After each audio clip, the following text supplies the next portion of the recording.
الحمد لله نحمده ونستعينه ونستغفره ونؤمن به ونتوكل عليه ونعوذ بالله من شرور أنفسنا ومن سيئات أعمالنا من يهده الله فلا مضل له ومن يضلله فلا هادي له ونشهد أن لا إله إلا الله وحده لا شريك له ونشهد أن سيدنا ومولانا محمدا عبده ورسوله صلى الله تعالى عليه وعلى آله وأصحابه وبارك وسلم تسليما كثيرا كثيرا. أما بعد فأعوذ بالله من الشيطان الرجيم. بسم الله الرحمن الرحيم. ألا إن أولياء الله لا خوف عليهم ولا هم يحزنون الذين آمنوا وكانوا يتقون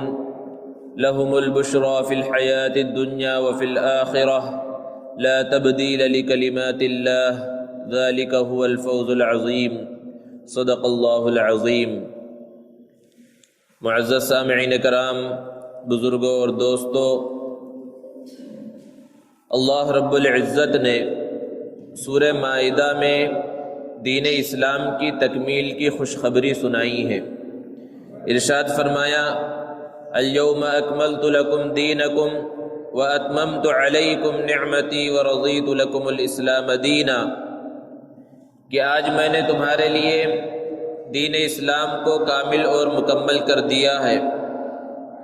تو ایک طرف اسلام کے مکمل ہونے کی یہ خوشخبری ہے، ایمان کی تکمیل کا مژدہ ہے، تو دوسری طرف دنیا کے موجودہ حالات ہیں. یہ دنیا ترقی کر رہی ہے، ہر دن نئی چیز کا وجود ہو رہا ہے، روزانہ نئے نئے مسائل پیدا ہو رہے ہیں. تو اب سوال یہ ہے کہ کیا اسلام کے اندر ان تمام مسائل کا حل موجود ہے؟ دوستو، ہر وہ شخص جو اللہ پر اور رسول پر ایمان رکھتا ہے وہ اس بات پر بھی ایمان رکھتا ہے کہ اسلام کامل اور مکمل ہے اور یہ آخری مذہب ہے، یہ امت آخری امت ہے. اس مذہب کے اندر سارے مسائل کا حل موجود ہے. قیامت تک پیش آنے والے جتنے بھی مسائل ہیں، سارے مسائل کا حل دین اسلام کے اندر موجود ہے. اس کا یقین ہر مسلمان کو ہے. اللہ رب العزت نے اس اسلام کی حفاظت کے لیے بظاہر دو چیزیں متعین کی ہیں. ایک یہ کہ نبی کریم صلی اللہ علیہ وسلم کو ایسا کامل اور مکمل دین دیا جو دنیا کے تمام حالات کا مقابلہ کر سکے، اور دوسرے اللہ رب العزت وقتاً فوقتاً دنیا کے اندر ایسے لوگوں کو بھیجتا رہا جو دنیا میں آ کر اسلام کی صحیح شکل کو لوگوں کے سامنے انہوں نے پیش کیا، اور جو خرابیاں پیدا ہو گئی تھی اس کو دور کیا. یہ جو لوگ آتے رہے، یہ جو شخصیات آتی رہی، انہیں اللہ کا دوست کہا جاتا ہے، انہیں اللہ کا ولی کہا جاتا ہے. قرآن مجید میں اللہ رب العزت نے اپنے دوستوں کی صفت بیان فرمائی: الا ان اولیاء اللہ لا خوف علیہم ولا هم يحزنون، کہ جو اللہ کے دوست ہوتے ہیں انہیں قیامت کے دن جب نفسا نفسی کا عالم ہوگا، اولین اور آخرین کا اجتماع ہوگا، ہر کوئی پریشان ہوگا، کوئی کسی کا پرسان حال نہ ہوگا، ایسے حالات میں جو اللہ کے دوست ہوں گے انہیں کوئی ڈر نہیں ہوگا، کوئی خوف نہیں ہوگا، وہ غمزدہ نہیں ہوں گے. اس دن لوگوں کو کس چیز کا خوف ہوگا؟ مجرموں کو یہ خوف ہوگا، وہ یہ سوچ سوچ کر پریشان ہو رہے ہوں گے کہ نہ معلوم آج ہم کامیاب ہوتے ہیں یا ناکام ہوتے ہیں. ہمارا نام اعمال ہمارے داہنے ہاتھ میں دیا جائے گا یا بائیں ہاتھ میں دیا جائے گا. قرآن مجید میں اللہ نے اس کو بیان فرمایا: وَأَمَّا مَنْ أُوتِيَ كِتَابَهُ بِيَمِينِهِ، کہ جس کا نام اعمال اس کے داہنے ہاتھ میں دے دیا جائے تو اتنا خوش ہوگا، اتنا خوش ہوگا کہ وہ کہتا ہوا پھرے گا: ہاؤم اقرؤوا کتابیہ، کہ لو میرا نام اعمال پڑھ لو، میرا رزلٹ دیکھ لو، میں کامیاب ہو گیا. دنیا کے اندر بھی ایسا ہی ہوتا ہے کہ جب دنیا میں انسان کسی امتحان کے اندر کامیاب ہو جائے، اچھے نتائج آئیں، اچھے نمبرات آ جائیں، تو پھر رزلٹ جب دیکھتا ہے تو خود دیکھ کر خاموش نہیں ہو جاتا، وہ رزلٹ والدین کو دکھاتا ہے، دوست احباب کو دکھاتا ہے، سب کو دکھاتا ہوا پھرتا ہے کہ دیکھو میں کامیاب ہو گیا، میں اسکول میں فرسٹ آیا، میں کالج اور یونیورسٹی کے اندر فرسٹ آیا ہوں، ہر ایک کو دکھاتا ہوا پھرتا ہے۔ یہ انسان کی فطرت ہے۔ اگر معاملہ اس کے برعکس ہو جائے کہ امتحان کے اندر ناکام ہو جائے، اسکول میں، کالج میں، یونیورسٹی میں، مدرسے کے اندر، تو پھر کسی کو بتاتا بھی نہیں کہ رزلٹ نکلا ہے، نتیجہ آ چکا ہے اور میں امتحان میں ناکام ہو چکا ہوں، بلکہ یہ سوچتا رہتا ہے کاش کہ امتحان ہی نہ ہوا ہوتا، کاش کہ ایگزام ہی نہ ہوا ہوتا، کاش کہ یہ رزلٹ نکلا ہی نہ ہوتا۔ بالکل یہی حال قیامت کے دن بھی ہوگا۔ اللہ نے ارشاد فرمایا وَأَمَّا مَنْ أُوتِيَ كِتَابَهُ بِشِمَالِهِ، کہ جس کا نام اعمال بائیں ہاتھ میں دیا جائے گا،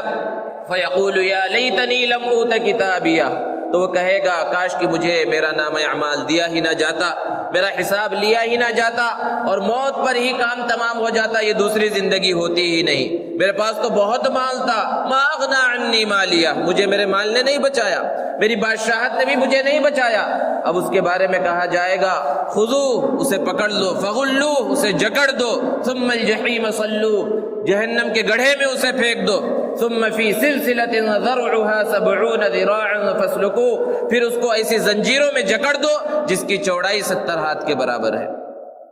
تو ایسا خطرناک دن ہوگا جب ہر کوئی پریشان ہوگا، لیکن جو اللہ کے دوست ہوں گے ان کے اوپر کوئی خوف نہیں ہوگا، کوئی غم نہیں ہوگا۔ اللہ نے اپنے دوستوں کی صفت بیان فرمائی کہ وہ کیسے لوگ ہوں گے، الذین آمنوا وکانوا یتقون،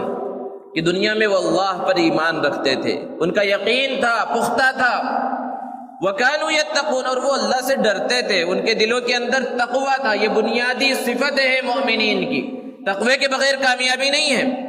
اور تقوی کا مطلب کیا ہے کہ اللہ نے جس چیز کا حکم دے دیا اس کو بجا لایا جائے، اور جن چیزوں سے منع کر دیا ہے اس سے بچا جائے، یہ تقوی کی بنیادی تعریف ہے گویا کہ۔ اب اگر دنیا کے اندر کوئی اللہ کا دوست ہونے کا دعویٰ کر رہا ہے، ولی ہونے کا دعویٰ کر رہا ہے، اور اس کی زندگی اگر دیکھی جائے تو اللہ کے احکامات سے خالی ہے، نمازوں کا پابند نہیں ہے، دوسرے احکامات کو پورا نہیں کر رہا ہے، نہ اللہ کے احکامات کو پورا کر رہا ہے، نہ نبی صلی اللہ علیہ وسلم کی سنتوں پر عمل کر رہا ہے، نہ صحابہ کے طریقے کے مطابق زندگی گزار رہا ہے، اور منہیات سے نہیں بچ رہا، جن چیزوں سے نبی صلی اللہ علیہ وسلم نے منع فرمایا، قرآن نے منع کیا ہے، ان چیزوں سے نہیں بچ رہا ہے، غیر محرموں کے ساتھ اس کا اٹھنا بیٹھنا ہے، دوسرے برائیوں کے اندر مبتلا ہے، تو آنکھ بند کر کے کہہ دو کہ اللہ کا دوست نہیں ہے، شیطان کا دوست ہو سکتا ہے، اللہ کا دوست ہرگز نہیں ہو سکتا۔ کیونکہ اللہ کا دوست ہونے کے واسطے، ولی ہونے کے واسطے یہ بنیادی چیز ہے کہ وہ اللہ کے احکام کی اطاعت کرے اور غلط راستوں سے بچے، نبی صلی اللہ علیہ وسلم کے طریقے کے مطابق زندگی گزارے، یہ بنیادی چیز ہے۔ دوستو، حضرت مجدد الفسانی رحمۃ اللہ علیہ نے بیان فرمایا کہ اللہ کے کچھ دوست ایسے گزرے کہ 20 40 سال گزر گئے، ان سے گناہ کا صدور نہیں ہوا، بائیں کاندھے کے اوپر جو فرشتہ برائی لکھنے والا رہتا ہے اس کو برائی لکھنے کا موقع نہیں ملا۔ اس کا یہ مطلب نہیں کہ وہ معصوم تھے، ان سے گناہ کا صدور نہیں ہو سکتا، انبیاء کے علاوہ کوئی بھی معصوم نہیں ہے، کسی سے بھی گناہ کا صدور ہو سکتا ہے، لیکن انہوں نے اپنی زندگی کو گناہوں سے بچایا، ان کے دلوں کے اندر تقوی پیدا ہوا تھا، اللہ کا ڈر پیدا ہوا تھا کہ وہ گناہوں سے بچ کر زندگی گزارتے تھے۔ اور یہ کیوں ہوا؟ کیونکہ ایمان کا نور ان کے اندر تھا۔ اللہ نے اسی نور کا تذکرہ قرآن میں کیا، یوم تری المؤمنین والمؤمنات یسعی نورہم بین ایدیہم، کہ مؤمنین کو آپ دیکھیں گے، مومن مردوں کو اور مومن عورتوں کو قیامت کے دن، کہ ان کا نور ان کے آگے پیچھے چل رہا ہوگا۔ یہ کون سا نور ہے؟ یہ ایمان کا نور ہے۔ یہ ایمان کا نور جب پیدا ہوتا ہے تو انسان گناہوں سے بچتا ہے۔ تو اس دن جو مجرمین ہوں گے، دنیا کے اندر بھی ایک انسانی فطرت ہے کہ اگر شام میں لائٹ چلی جائے اور بازو کے گھر میں لائٹ ہو تو انسان چاہتا ہے، اس کا دل چاہتا ہے اور وہ یہ خواہش کرتا ہے کہ ہمارے ہاں بھی لائٹ آ جائے۔ کہیں پر روشنی نظر آتی ہے اور اس کے گھر کے اندر تاریکی ہو تو وہ چاہتا ہے یہ روشنی ہمارے گھر کے اندر بھی ہو، کیونکہ روشنی انسان کو پسندیدہ ہے۔ تو وہاں پر بھی جب مومنین کے آگے پیچھے روشنی ہوگی، نور ہوگا، سچے مومنین کے آگے، کامیاب ہونے والوں کے آگے، تو مجرمین جو ہوں گے وہ کہیں گے انظرونا نقتبس من نورکم، ارے بھائی ذرا ہماری طرف متوجہ ہو جاؤ، تھوڑا سا نور ہم بھی تم سے حاصل کر لیں، تھوڑی سی روشنی ہم بھی تم سے حاصل کر لیں۔ لیکن اس دن کہا جائے گا ارجعوا وراءکم، واپس لوٹ جاؤ، کہیں اور جا کر تم نور تلاش کرو۔ جو موقع تھا نور کے تلاش کرنے کا، روشنی کے تلاش کرنے کا، جب تو اللہ کے احکامات کی تم نے اطاعت نہیں کی اور جب نبی کے طریقے پر نہیں چلے، تو وہ نور کے حاصل کرنے کی جو نور قیامت کے دن انسان کے کام آئے گا، یہ زندگی اللہ رب العزت نے عطا فرمائی ہے۔ تو بہرحال اسلام کی حفاظت کی خاطر اللہ رب العزت نے مختلف اوقات میں شخصیات کو بھیجا، اور یہ شخصیات ہی اللہ کے دوست اولیاء اللہ کہلاتے ہیں۔ یہ سلسلہ شروع زمانے سے ہی چلتا رہا، صحابہ کرام کے بعد سے اس سلسلے کا آغاز ہوا، کیونکہ صحابہ تو وہ تھے جنہوں نے نبی صلی اللہ علیہ وسلم کو ہی دیکھا، وہ اللہ کے دوست تھے، نبی صلی اللہ علیہ وسلم کے دوست تھے۔ اس کے بعد سے یہ اولیاء کا سلسلہ شروع ہوا، مختلف اولیاء کرام آتے رہے، ان میں بڑا مقام و مرتبہ حاصل ہوا امام الاولیاء شیخ عبد القادر جیلانی رحمۃ اللہ علیہ کو۔ اتنا بڑا مقام و مرتبہ حاصل ہوا کہ امت نے متفقہ طور پر انہیں اولیاء کا امام جو ہے اس لقب سے انہیں سرفراز کیا۔ ان کی ولادت گیلان کے اندر 471 عیسوی کے اندر ہوئی۔ ان کے والد ابو صالح ہیں۔ ان کے والد کے بارے میں مشہور ہے کہ جب ان کی جوانی کا زمانہ تھا اور ابھی ان کا نکاح نہیں ہوا تھا، تو کہیں سفر پر تھے اور انہیں سخت بھوک لگی۔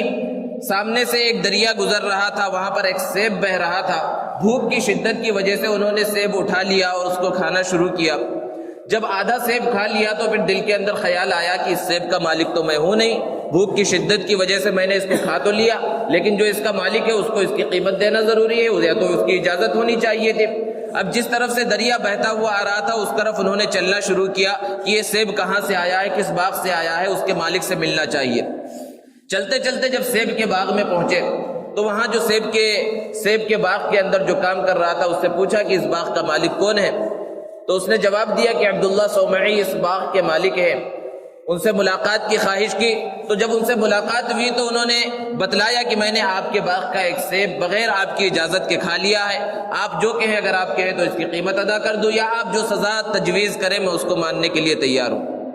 تو انہوں نے کہا تمہاری معافی کی 2 شرطیں ہیں۔ پہلی شرط یہ کہ 10 سال تک میرے اس باغ کے اندر تم کام کرو، اس باغ کی دیکھ بھال کرو، اور دوسری شرط بعد میں بتاؤں گا جب 10 سال پورے ہو جائیں گے۔ انہوں نے اس شرط کو قبول کر لیا، کیونکہ ان سے غلطی ہوئی تھی کہ بغیر اجازت کے سیب کھا لیا تھا۔ آج ہم اپنی زندگیوں کا جائزہ لیں کہ ہمارے اندر کتنی امانت ہے، کتنی دیانت ہے۔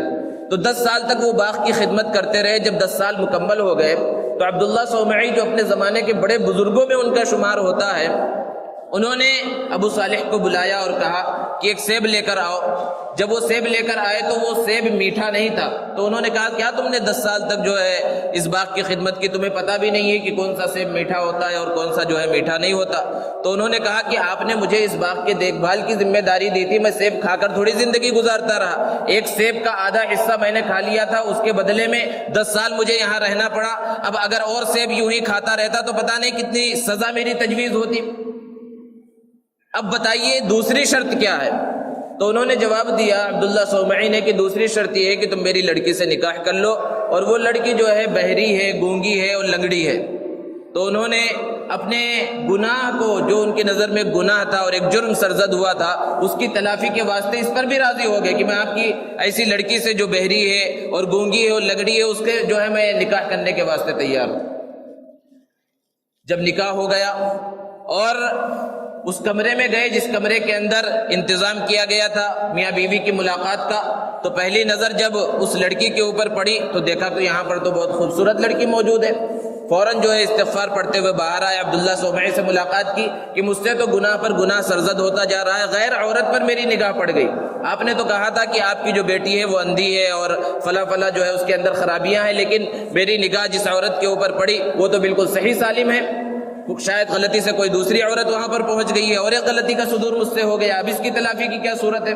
تو عبداللہ صومعی نے کہا نہیں، وہ میری ہی لڑکی ہے، اور میں نے جو یہ کہا تھا کہ وہ اندھی ہے تو اس کی پرورش میں نے اس انداز میں کی ہے کہ اس نے کبھی کسی غیر محرم کو نہیں دیکھا، اس اعتبار سے میں نے کہا کہ وہ اندھی ہے۔ اور بہری اس وجہ سے کہا کہ اس نے اپنی زندگی میں غلط چیزوں کو سنا ہی نہیں، میں نے اس کی پرورش اس طور پر کی ہے۔ اور لنگڑی اس وجہ سے کہا کہ وہ گناہ کی طرف اس کے قدم کبھی چلے ہی نہیں، میں نے اس کی پرورش اس انداز میں کی ہے۔ تو تم نے اپنی امانت اور دیانت دکھلائی تھی، اس کے بدلے میں نے تم سے اپنی اس لڑکی کا نکاح کر دیا۔ تو بہرحال حضرت ابو صالح کا نکاح اس نیک خاتون سے ہوا، اور ان کے صلب سے حضرت شیخ عبد القادر جیلانی رحمۃ اللہ علیہ کی ولادت ہوئی۔ جب مائیں ایسی ہوتی تھی تو بیٹے بھی ایسے پیدا ہوا کرتے تھے۔ والد کا بچپنے میں ہی انتقال ہو چکا تھا۔ حضرت شیخ عبد القادر جیلانی رحمۃ اللہ علیہ کی تربیت ان کی والدہ نے کی، اور چونکہ ان کی والدہ حافظہ تھی قرآن مجید کا، انہیں یاد تھا، تو اپنے بچے کو قرآن مجید خود انہوں نے ہی پڑھایا، اور قریب کے مکاتب کے اندر انہوں نے بچپنے میں علم حاصل کیا قرآن مجید کو، اور چھوٹی موٹی چیزوں کو سیکھا۔ جب وہ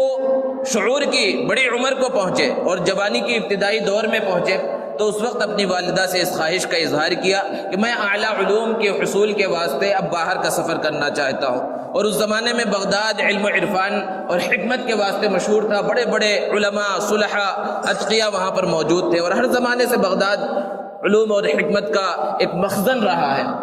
تو بہرحال والدہ نے اجازت دی، اور جاتے جاتے ایک نصیحت کی کہ بیٹا کبھی بھی سچائی کے دامن کو نہیں چھوڑنا، کبھی جھوٹ نہ بولنا۔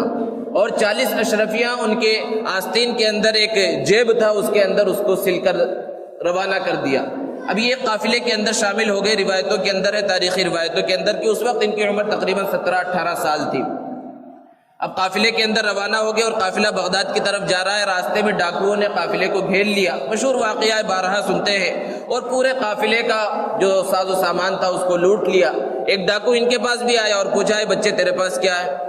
انہوں نے کہا کہ میرے پاس 40 اشرفیاں ہیں۔ تو اس ڈاکو نے یہ سمجھا کہ یہ چھوٹا سا بچہ مجھ سے مذاق کر رہا ہے، اپنے سردار کے پاس لے کر گیا کہ یہ بچہ کہہ رہا ہے اس کے پاس 40 اشرفیاں ہیں۔ تو سردار نے پوچھا کہاں پر ہے؟ تو انہوں نے نکال کر بتلا دیا کہ دیکھو اس جگہ پر ہے۔ تو سردار کو بڑا تعجب ہوا، اور اس نے کہا اگر تم چاہتے تو اس کو چھپا سکتے تھے، ہم تمہاری تلاشی لیتے اور ہو سکتا ہے ہمارا ہاتھ اس جگہ پر، چونکہ وہ جیب اندر تھا، نہ پہنچتا، اور یہ 40 اشرفیوں کی بڑی قیمت ہوتی ہے، تم آگے سفر پر جا رہے ہو، تمہارے کام آتے، تم نے جو ہے کیوں سچ بتا دیا؟ تو شیخ عبد القادر جیلانی رحمۃ اللہ علیہ نے جواب دیا کہ میں نے اپنی والدہ کی نصیحت پر عمل کیا ہے، کیا ان 40 اشرفیوں کے واسطے اپنی والدہ کی نصیحت کو چھوڑ دو؟ والدہ نے میری نصیحت کی تھی سچائی کے دامن کو نہ چھوڑنا۔ اب وہ جو ڈاکو تھے وہ بھی مسلمان تھے، اگرچہ گناہوں کے اندر مبتلا تھے۔ انہوں نے کہا کہ تمہیں اپنی والدہ کی نصیحت کا اتنا خیال ہے، اور جس پروردگار نے ہمیں پیدا کیا ہے زمانے سے ہم اس کی نافرمانی کے اندر مبتلا ہیں، آج ہم تمہارے سامنے جو ہے اس گناہ سے توبہ کرتے ہیں، اور یہ ڈاکہ زنی سے جو ہے توبہ کرتے ہیں، اور پورے قافلے کا ساز و سامان انہوں نے واپس لوٹا دیا۔ ڈاکوؤں کے سردار نے جب توبہ کر لی تو دوسرے ڈاکوؤں نے کہا کہ جب آپ ڈاکہ ڈالتے تھے اور چوریاں کرتے تھے تو ہم آپ کے ماتحت تھے، آج جب آپ توبہ کر رہے ہیں تب بھی ہم آپ کے ماتحت ہیں، آپ کے ساتھ ہم سب توبہ کرتے ہیں۔ تو ڈاکوؤں کے پورے قافلے نے جو ہے ایک سچ کی وجہ سے، والدہ کی نصیحت پر عمل کرنے کی وجہ سے انہوں نے توبہ کی اور سیدھے راستے پر چل پڑے۔ حضرت شیخ عبد القادر جیلانی رحمۃ اللہ علیہ جب بغداد میں داخل ہو رہے ہیں تو بغداد اس وقت ایک بہت بڑے عالم سے محروم ہو رہا تھا۔ حضرت امام غزالی رحمۃ اللہ علیہ جو بہت بڑے عالم تھے، وہ کسی وجہ سے بغداد کو چھوڑ کر جا رہے ہیں۔ ایک عالم بغداد چھوڑ کر جا رہا ہے تو دوسرا عالم وہاں پر پہنچ رہا تھا۔ ابتدائی تعلیم حضرت شیخ عبد القادر جیلانی رحمۃ اللہ علیہ نے وہاں پر حاصل کی، اور تفسیر کا علم بڑے بڑے مفسرین سے، حدیث کا علم بڑے محدثین سے اور فقہا سے علم فقہ کو حاصل کیا، اور تمام علوم کو انہوں نے بہت ہی محنت سے حاصل کیا، اور بڑی قسم پرسی کی زندگی گزری۔ 40 اشرفیہ کتنے دن ساتھ دیتی؟ کچھ دنوں کے بعد وہ ختم ہو گئی۔ خود حضرت شیخ نے اپنے کتاب کے اندر واقعات کو لکھا ہے کہ 3 دن ایسے گزر جاتے کہ مجھے کچھ کھانے پینے کے واسطے نصیب نہیں ہوتا تھا، اور ایک مرتبہ میں ادھر ادھر چکر لگا رہا تھا کہ کوئی چیز مجھے کھانے کے واسطے مل جائے جس سے میری بھوک مٹ جائے۔ تو وہاں بازار کے اندر ایک شخص مجھے ملا، اور اس نے کہا کہ میں آپ کو پہچانتا ہوں۔ حضرت شیخ اسے نہ پہچان سکے، اور اس نے چند اشرفیاں، چند دینار حضرت شیخ کے حوالے کی اور کہا کہ یہ آپ کی والدہ نے بھیجا ہے۔ تو حضرت شیخ نے اس کو لیا اور اس کو لے کر ایسی جگہ پر گئے جہاں بہت سے محتاج اور مساکین موجود تھے، ان کے حوالے کر دیا، کچھ کھانا پینا اس سے خریدا اور ان کے حوالے کر دیا۔ یہ حضرت شیخ کی بنیادی خصوصیت تھی کہ بہت زیادہ سخی تھے، جو کچھ آتا آپ کے پاس آپ اس کو مستحقین پر خرچ کر دیا کرتے تھے۔ علم اور عرفان کے اندر اور دوسری چیزوں کے اندر جہاں آپ مشہور ہیں وہیں آپ کی سخاوت بھی بہت مشہور ہے۔ آگے چل کر اللہ رب العزت نے آپ کو بہت زیادہ مال و دولت سے نوازا، آپ بہت بڑے تاجر بھی تھے، آپ کی تجارت دنیا کے مختلف علاقوں میں مختلف حصوں کے اندر پھیلی ہوئی تھی اور آپ تجارت کیا کرتے تھے۔ تو یہ جو تجارت پھیلی ہوئی تھی، حضرت شیخ عبد القادر جیلانی رحمۃ اللہ علیہ کو اس سے بڑا نفع ہوتا تھا، اور تاریخی روایتوں کے اندر ہے کہ آپ روزانہ ایک نیا جوڑا پہنتے تھے اور جو جوڑا اتارتے اس کو صدقہ کر دیا کرتے تھے۔ آپ کے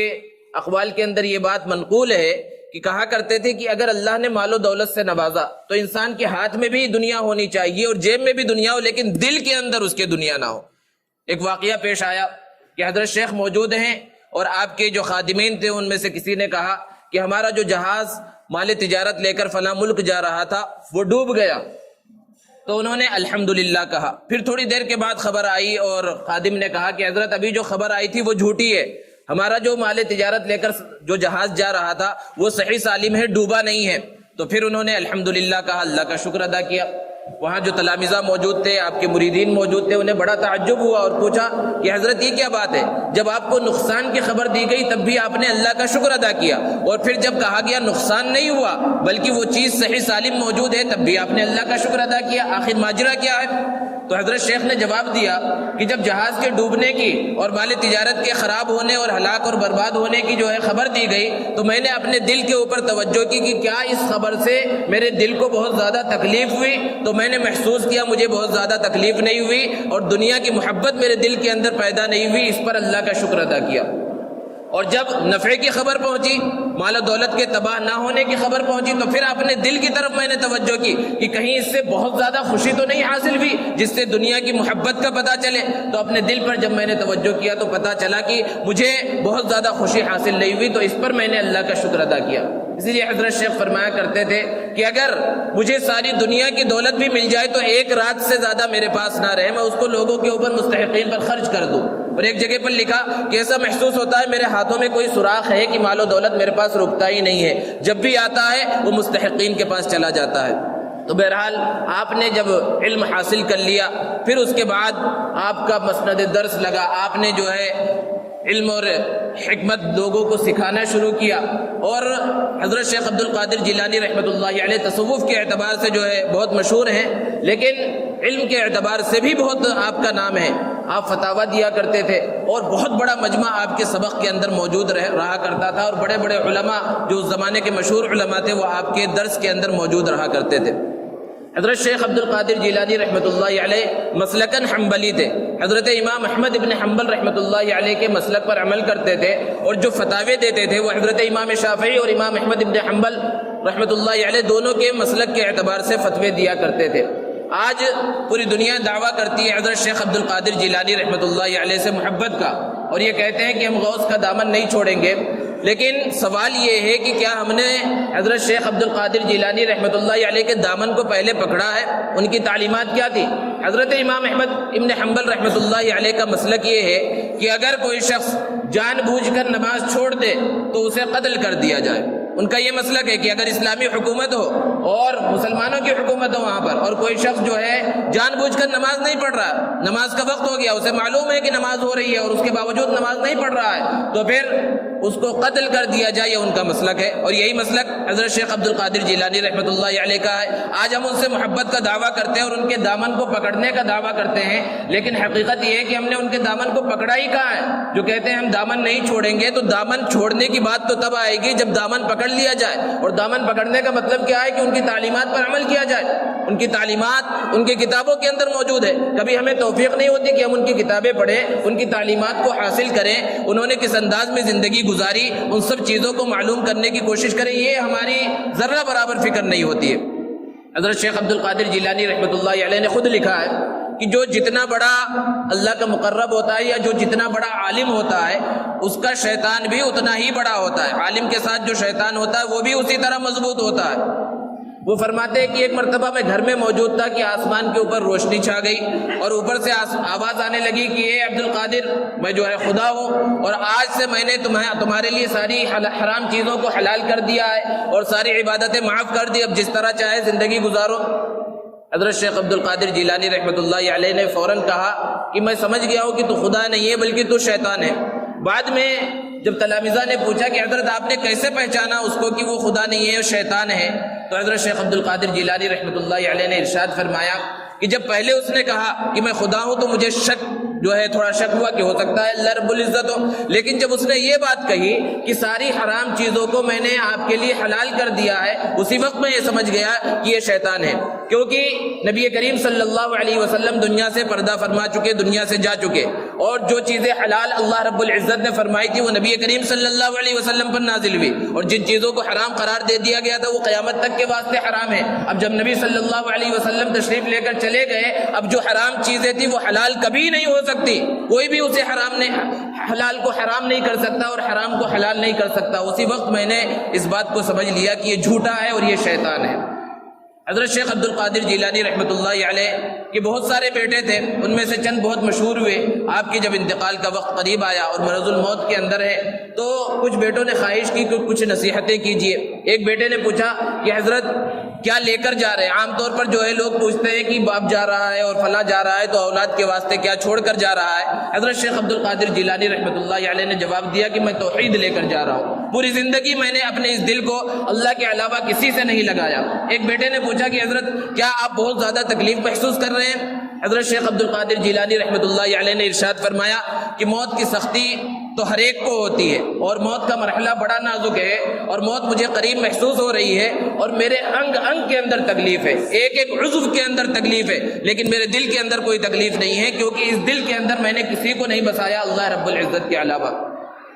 آپ کے جو بڑے فرزند ہیں شیخ ابو عیسیٰ، ان کو نصیحت کرتے ہوئے کہا کہ دنیا کے اندر اللہ رب العزت کے علاوہ کسی اور سے لو مت لگاؤ، کسی اور کے سامنے اپنے دامن کو مت پھیلاؤ۔ حضرت شیخ کی تعلیمات کو اگر دیکھیں تو توحید سے بھری پڑی ہے اور رسالت کے بارے میں ہر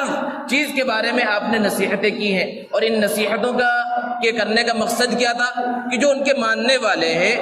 جو ان سے محبت کا دعویٰ کرتے ہیں، ان کے لیے چاہیے اور ہمارے لیے یہ مناسب ہے، کیونکہ جو اللہ کا دوست ہوتا ہے اس سے محبت ہونی چاہیے۔ نبی کریم صلی اللہ علیہ وسلم نے ارشاد فرمایا من عادى لي وليا فقد آذنته بالحرب، کہ جو کسی ولی سے دشمنی رکھے میری جانب سے اس کے لیے جنگ کا اعلان ہے۔ اب اللہ رب العزت سے کوئی جنگ کر سکتا ہے؟ تو اولیاء اللہ سے محبت ہونی چاہیے۔ قرآن مجید میں جگہ جگہ پر اللہ رب العزت نے اولیاء کرام کی عظمت کو اور ان کی صفات کو بیان فرمایا، ان کی خصوصیات کو بیان فرمایا، جیسا کہ ابھی گزرا۔ تو اسی طرح شیخ عبد القادر جیلانی رحمۃ اللہ علیہ کی جو تعلیمات ہیں ان تعلیمات کو معلوم کرنا اور اس کے مطابق زندگی گزارنا چاہیے، تب ہماری کامیابی ہے۔ حضرت شیخ عبد القادر جیلانی رحمۃ اللہ علیہ کی وفات اسی ربیع الثانی جو مہینہ چل رہا ہے، اسی مہینے کے اندر آپ کی وفات ہوئی، 90 سال کی آپ کی عمر ہوئی، اور ان کی جو تعلیمات ہیں کتابوں کی شکل کے اندر، چونکہ کتابیں ایسی چیز ہیں جس کے اندر پورا ذخیرہ موجود ہوتا ہے، لیکن ہمارا جو ہے تعلق کتابوں سے بالکل دور ہوتا ہے، کتابیں کبھی پڑھتے نہیں ہیں، اور کتابیں وہ ہوں جو معتبر کتابیں ہوں۔ تو ان سب چیزوں کی ہماری ذمہ داری ہے کہ ہم پہلے معلوم کریں حضرت شیخ کی کتابیں کون سی، آپ کے جو نصائح وہ کہاں پر ملیں گے۔ اللہ رب العزت سے دعا ہے اللہ تبارک و تعالی ہمیں اولیاء کرام سے سچی پکی محبت کرنے کی توفیق عطا فرمائے اور ان کی تعلیمات پر عمل کرنے کی توفیق عطا فرمائے۔ وآخر دعوانا الحمدللہ۔